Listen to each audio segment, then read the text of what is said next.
사도행전 10장에서 성령님은 베드로를 로마 백부장 고넬료란 사람에게 보내십니다. 방금 나눈 맥락을 고려해 본다면 고넬료는 단순한 이방인이 아니라 로마 군대의 백부장입니다. 2절을 읽어보면 고넬료는 경건한 사람이었습니다. 하나님을 경외하며 백성을 많이 구제하는 사람이었죠. 하지만 유대인들은 고넬료를 그렇게 보지 않았을 겁니다. 그들은 다른 관점으로 고넬료를 보았습니다. 그를 유대인의 적으로 여겼을 겁니다. 고넬료는 하나님을 사랑하고 백성을 구제하는 사람이었지만 그는 이방인, 그것도 로마 군대의 백부장이었던 것입니다. 여러분이 이해하셔야 할 건 베드로와 그 가족이 수십 년간 경험한 아픔과 고통과 괴로움을 상징하는 인물이 고넬료란 점입니다. 그렇기에 베드로는 태어났을 때부터 고넬료 같은 사람을 멀리하도록 교육받았습니다. 어릴 때부터 로마 군대를 두려워하도록 교육받았습니다. 실제로 15년 전 어느 저녁 베드로는 친구들과 공원에서 어울리고 있었습니다. 그때 로마 군인이 다가와서 베드로가 세상에서 가장 사랑하는 친구를 잡아갔습니다. 그 친구는 잘못이 전혀 없었습니다. 완전히 무고했습니다. 그는 가는 곳마다 빛과 생명을 가져왔습니다. 그런데 이 이방인 로마 군인들은 그 친구를 잡아가 심하게 때렸습니다. 친구는 재판을 받았는데 거짓 증언이 난무했습니다. 사람들은 친구에 대해 위증을 쏟아냈고 이방인 로마 군인들은 베드로가 가장 사랑하는 친구를 죽였습니다. 십자가에 못 박아 죽였습니다. 이렇듯 이 본문에는 많은 맥락이 존재합니다. 하지만 하나님께서 명하셨기에 베드로는 복음을 전하려고 고넬료의 집에 갔습니다. 그는 한 번도 이방인의 집에 가본 적이 없었을 것입니다. 그 지역으로 가본 적도 없었을 겁니다. 이방인은 너무나 달랐습니다. 그러니 베드로는 자신의 안전지대를 벗어난 것이었죠. 어떻게 행동해야 하는지, 무슨 말을 해야 하는지 몰랐습니다. 이런 상황을 사도행전 10장 27절에서 볼 수 있습니다. 고넬료와 더불어 말하며 들어갔습니다. 여러 사람이 모인 것을 보고 이르되 유대인으로서 이방인과 교제하며 가까이 하는 것이 위법인 줄은 너희도 알거니와. 베드로는 고넬료의 집에 와서 무진장 애를 쓰고 있습니다. 하지만 잘 풀리지 않죠. 이 본문을 읽다 보면 조금 민망해집니다. 매우 어색한 상황이에요. 그는 이렇게 운을 뗍니다. 안녕하세요. 제가 여기에 와서 여러분과 교제하는 게 좀 말이 안 되는 것 같죠? 이 본문에서 제가 참 좋아하는 부분 중 하나는 고넬료의 겸손입니다. 그는 높은 지위를 가졌지만 매우 겸손합니다.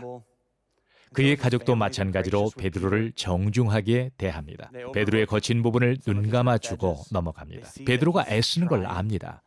베드로가 노력하고 있음을 알아차립니다. 그런데 말이죠. 저는 교회가 하나님의 충만함을 나타내려면 바로 겸손한 태도와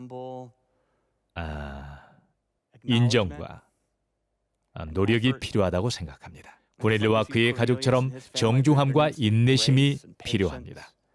교회가 모든 사람을 향한 하나님의 마음을 나타내려면 말입니다. 하나님께서 베드로를 고넬료의 집으로 보내신 것은 매우 중요한 사실입니다. 신약의 유대인 성도들은 결국에는 이방인 성도들을 받아들이게 되긴 하지만 이방인 성도도 유대인의 방식을 따르도록 요구하려고 했습니다. 이방인도 유대인처럼 옷을 입고 또한 그들의 관습을 따르며 예배하기를 원했습니다. 그들처럼 음식을 먹고 그들이 사는 지역으로 오기를 원했지만 그건 하나님의 방법이 아니었습니다. 하나님은 베드로를 이방인에게 보내셨습니다. 시작은 좀 삐걱댔지만 곧 올바른 길에 들어섭니다. 하나님께서 내게 지시하사 아무도 속되다 하거나 깨끗하지 않다 하지 말라 하시기로 아무도 속되거나 깨끗하지 않다고 하지 말라고 하셨다는 것입니다. 34절에서 또 이렇게 말하죠. 베드로가 입을 열어 말하되 내가 참으로 하나님은 사람의 외모를 보지 아니하시고 각 나라 중 하나님을 경외하며 의를 행하는 사람은 다 받으시는 줄 깨달았도다. 베드로는 여기서 두 가지를 말하고 있습니다. 하나님이 내게 보여주셨습니다. 내가 명확히 깨달았습니다. 그의 말이 무슨 뜻이죠? 베드로는 자신이 틀렸음을 말하고 있습니다. 하나님이 내 눈을 여셨어요. 나의 죄를 일깨워 주시고 내 사고방식을 바꾸어 주셨어요. 크리스천이라면 누구나 마찬가지입니다. 우리는 새로운 걸 접하고 또 새로운 방법으로 성장하는 것을 경험한 적이 별로 없습니다. 우리는 이렇게 시작해야 합니다. 이렇게 기도하는 것이죠. 하나님, 제가 겸손히 간구합니다. 제게 새로운 것을 보여주시고 깨달아야 할 죄를 깨닫게 하셔서 제 마음이 주님의 마음에 맞춰지게 하소서. 베드로가 하나님께서 보여주셨다고 말했을 때 이 점을 기억해야 합니다. 그가 회개했다는 점입니다. 베드로는 방어적이지 않습니다. 이렇게 말하지 않습니다. 하나님께서 제게 보여주시긴 했지만 당신들도 예전에 우리에게 한 일을 기억하죠? 내가 어릴 때 당한 일을 나는 아직 기억해요. 베드로는 이방인을 탓하지 않고 이방인들도 베드로를 탓하지 않죠. 베드로, 당신은 어땠나요? 그렇게 하지 않고 베드로는 자신을 낮추고 회개합니다. 오순절날 말씀을 선포하고 수천 명에게 세례를 주고 지난 15년 동안 교회를 이끌어온 베드로가 이렇게 말합니다.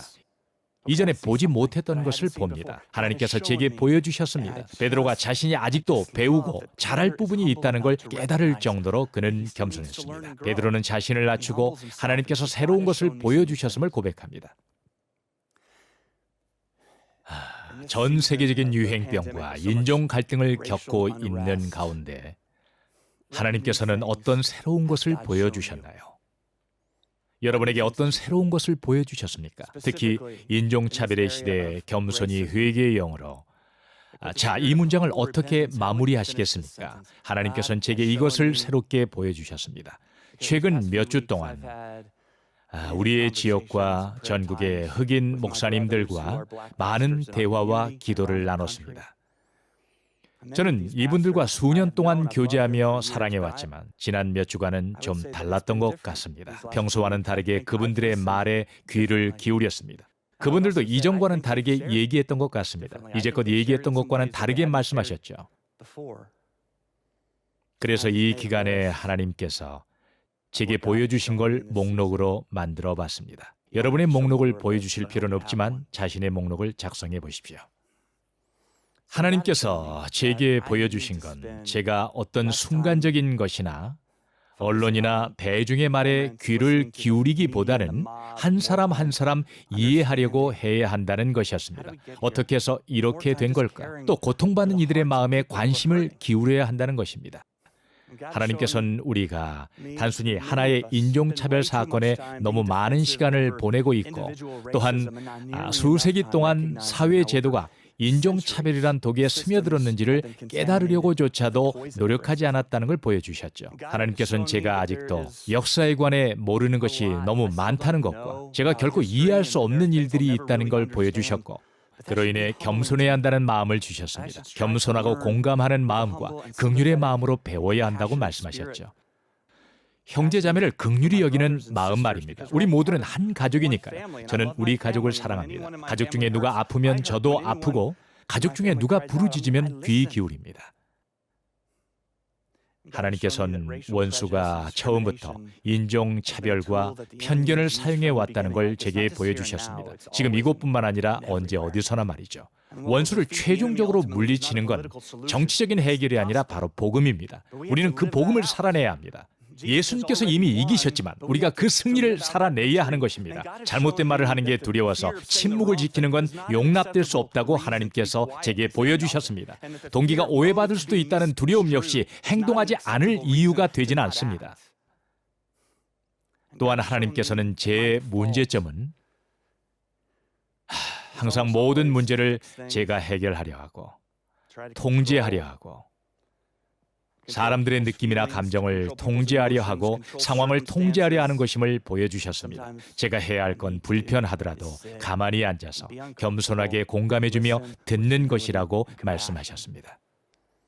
하나님께서는 인종차별과 같은 문제에 있어서 물론 인종차별뿐만이 아니라 인신매매나 낙태 같은 문제를 다룰 때에도 정치적으로 되는 것이 너무나 쉬운데요. 이런 문제는 분명히 하나님 나라에 속한 것입니다.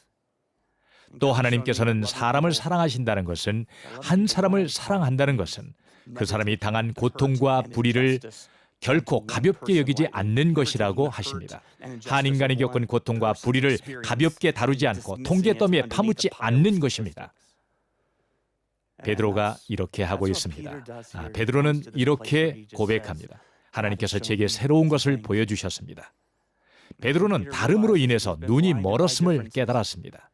그런데 이런 일은 우리 모두가 겪는 일이기도 하죠. 누구나 다름으로 인해서 눈이 어두워질 수 있습니다. 인종적 차이뿐만 아니라 정치적인 차이, 의견이나 관점 차이, 입장 차이도 있겠죠. 이런 차이점은 우리 관점을 어둡게 할 수 있습니다. 그걸 인지하지도 못한 채 말이죠. 그래서 하나님께 선명하게 보게 해달라고 간구해야 합니다. 선명하게 볼 수 있을 때까지 선명하게 보지 못하고 있었음을 알지도 못합니다. 안경을 끼기 전까지는 그동안 제대로 보지 못했다는 사실을 모르는 것이죠. 안경을 낀 순간 제대로 볼 수 있습니다. 그 순간 제대로 볼 수 있었을 뿐 아니라 또한 이전까지는 제대로 보고 있지 못했음을 깨닫게 되는 것입니다. 완전히 다르게 보이는 것이죠. 이방인들은 베드로에게 망신 주지 않았습니다. 그들의 역사는 매우 길고 아주 복잡했습니다. 고넬료의 집 안에서의 상황은 긴장 상태로 치닫거나 비난으로 이어질 수도 있었습니다. 갈등이 끝나지 않을 수 있었죠. 600년간의 갈등이 끝나지 않을 수 있었지만 회개가 일어났고 서로를 수용했습니다. 그들은 겸손하고 정중했습니다. 이방인들은 이렇게 말할 수도 있었습니다. 베드로, 저기 있죠. 와주신 건 감사합니다만 하룻밤 사이에 몇백 년간의 분열이 해결될 거라고 보십니까? 지난 15년간은 어떡하고요? 교회는 계속 커지면서도 아무도 건너편에 사는 우리를 초청하지 않았어요. 아무도 우리 집 문을 두드리지 않았어요. 탓하고 망신 주는 것으로는 결코 화합할 수 없는 것입니다. 가족 안에서도 마찬가지죠. 서로 손가락질만 해서는 화해의 가능성이란 전혀 없습니다. 이 팬데믹 시기 속에서도 상대방을 망신 주는 행위는 효과 없음을 우린 배웠습니다. 그건 공동체를 파괴합니다. 베드로와 고넬료는 그렇게 하지 않았습니다. 그들은 서로를 비난하지 않았고 또한 그 집에 성령님이 임하셨고 그 결과 이방인이 하나님의 가족으로 받아들여졌습니다. 부흥과 영적 각성이 일어난 것입니다. 이 사실을 놓치지 마십시오. 적극적인 인종 간의 화해가 지역의 부흥으로 이어졌습니다. 이것이 바로 제 기도 제목입니다. 성령님께서 그 일을 여기서 지금도 하시기를 기도합니다. 그분이 우리 안에 일하시면 연합과 화해가 일어나게 되어 있습니다. 오직 성령님만이 이방인과 유대인을 하나 되게 하시고 또한 형제자매로 만들 수 있었습니다. 사도행전 10장은 고넬료와 그의 가족이 세례받는 것으로 끝이 납니다. 그 순간에 그들은 모두 한 가족이 되었습니다.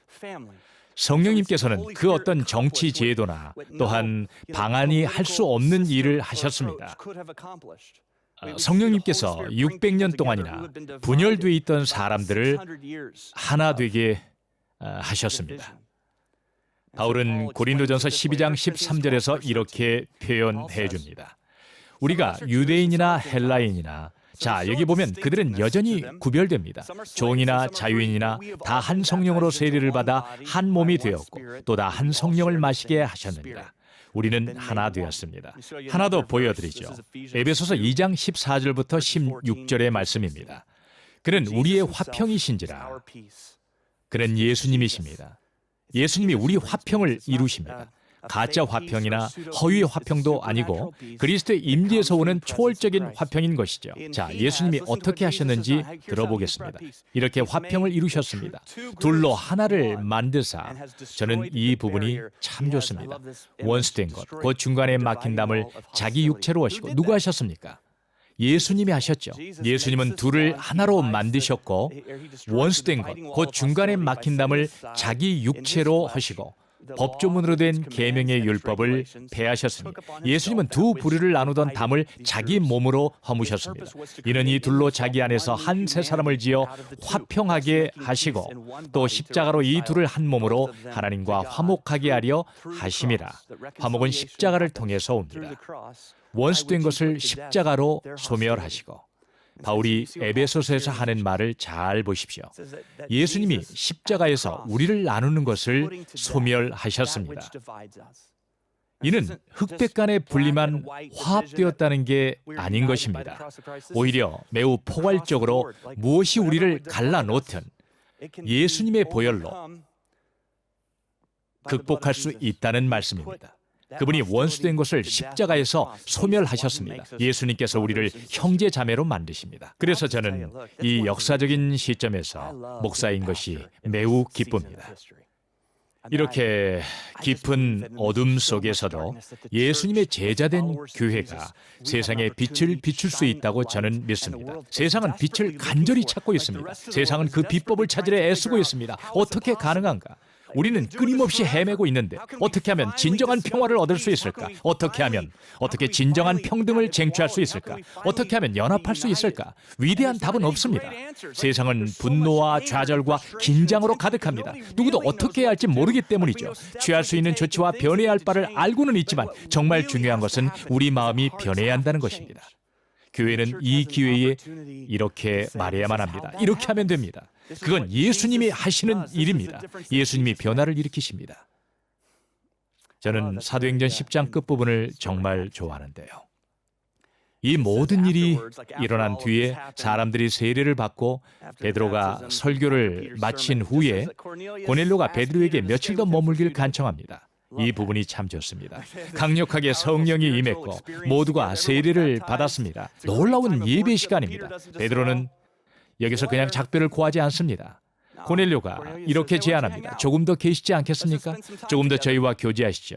그러자 유대인 성도 베드로는 며칠 동안 더 거기 머물며 세 형제 자매들과 함께 먹고 마시며 교제합니다. 저는 궁금합니다. 당시에 베드로가 형제 고넬료와 함께 식탁에 앉아서 자기 삶을 되돌아봤는지 저는 궁금합니다. 베드로는 20년 전 자신이 어땠는지 생각해 봤을 겁니다. 그는 분노로 가득 찬 청년이었죠. 로마 군대에 대한 분노로 가득 차 있었습니다. 당시 사람들은 베드로를 셀로딘이라 불렀는데요. 그는 고넬료 같은 사람을 미워했고 그저 손 놓고 가만히 앉아있지만도 않았습니다. 그런 그가 고넬료와 함께 식사하고 그를 형제라고 부르고 있습니다. 이것이 바로 예수님이 만들어내신 변화입니다. 존 파이퍼 목사님은 이렇게 설명했습니다. 예수님의 혈통은 인종과 민족과 가족의 혈통보다도 더 진하고 더 깊고 더 강합니다. 우리를 그리스도 안에서 한 가족의 형제 자매로 만들어주는 예수님의 혈통은 그 어느 혈통보다 깊고 강하고 진합니다. 국적의 혈통보다도 또한 정치의 혈통보다도 더욱 강합니다. 성별의 혈통보다도 강하고 또한 인종과 민족의 혈통보다도 강하며 심지어 생물학적 가족의 혈통보다도 강합니다. 하나님의 아들, 딸이 되면 우리 모두는 한 형제가 되는 것입니다. 우리를 연합시키는 분은 하나님이십니다. 그래서 이제 성찬 시간을 가지려고 합니다. 우리가 연합하고자 성찬 시간을 갖는데요. 성찬은 연합의 시간입니다. 우리가 함께 모여서 예배 드릴 수는 없고 각자의 집에 떨어져 있지만은 우리는 예수님의 피로 하나가 되었습니다. 예수님이 우리를 한 가족으로 화합하셨습니다. 그래서 앞으로 몇 분간 우리 마음을 겸손히 하고 예수님 없이는 모두가 그저 이방인에 불과하고 하나님의 가족이 될 수 없음을 깨달았으면 좋겠습니다. 예수님으로 인해 우리 각 사람이 서로의 형제가 되었고 하나님의 자녀가 되었으며 하나 되게 해 주셨습니다. 그러니 예수님의 십자가 희생을 기억할 때 예수님의 피가 우리를 하나님과 화목하게 하셨을 뿐만 아니라 또한 우리를 하나로 연합하게 하셨음도 기억합시다. 각자의 집에서 가족 혹은 이웃과 함께 시청하시면서 예수님께서 우리를 위해 십자가에서 하신 일을 기억합시다. 성찬식에 필요한 것들이 집에 있으면 사용하셔도 좋습니다. 제가 기도한 뒤에 함께 찬양 올려드리겠습니다. 하나님, 우리를 긍휼과 인내로 대해 주셔서 감사합니다. 주님께서 이 세상의 불의와 인종 갈등에 대해 얼마나 진절머리가 나실지 상상조차 할 수 없습니다. 세상에 가득한 분노에 대해서 얼마나 진력이 나실지 짐작도 할 수 없지만 언젠가는 주님께서 더는 참지 않으실 것을 압니다. 언젠가 주님이 다시 오셔서 그리고 세상의 모든 고통과 불의를 최종적으로 끝내실 것을 압니다. 언젠가는 우리 모두 주님의 보좌 앞에 서게 될 것이라고 계시록에서 말씀해 주셨습니다. 그날의 우리 모습과 말이 비슷하곤 하진 않겠지만 우리는 모두 주님의 풍성하심을 아름답게 나타낼 것입니다. 각 족속과 방언과 나라에서부터 수많은 백성이 하나 되어 예배드릴 것입니다. 그리고 우리가 한 가족임을 깨닫게 될 것입니다. 하나님, 그 순간이 어떨지 교회가 이 세상에 보여줄 수 있기를 기도합니다. 하나님의 아들 예수님을 통해 어떤 연합이 가능한지를 교회가 사람들에게 보여줄 수 있기를 기도합니다. 그러니 주님, 우리가 겸손하게 전심으로 이를 구할 수 있도록 도와주옵소서. 그 길을 갈 수 있도록 은혜를 주옵소서. 성령님의 초월적인 능력으로 우리를 하나 되게 하시기를, 예수님의 피로 우리를 하나 되게 하시기를 간구합니다. 예수님의 이름으로 기도합니다. 아멘.